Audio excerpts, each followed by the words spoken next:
歡迎大家收睇，我係小主播，我係你嘅主播譚浩森。我今日介紹一個成語，就係一舉兩得。一舉兩得係話一件事有兩好處。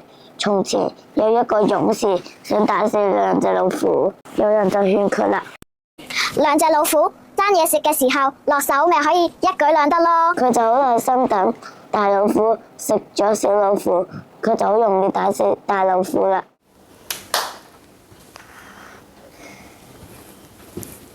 今日嘅垃圾真係多啊，不過可以幫學校盡一分力，感覺都唔錯啊。係啊，而且你睇下，我哋幫學校清潔環境，而家乾淨咗好多啦。你嚟自邊班㗎？我之前好似未見過。我係新轉嚟嘅，叫做彤彤。你呢？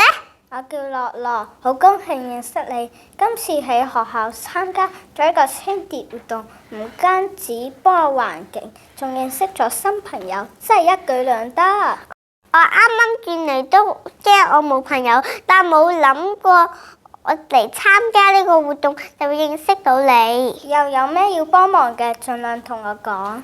太好啦！樂樂同彤彤今次喺學校參加一個清潔活動，同時獲得咗幫助環境同埋結識新朋友兩樣好處，可以用呢個成語一舉兩得去形容。我喺呢個學校參加呢個活動，唔單止幫助咗環境，仲認識到新朋友，真係一舉兩得。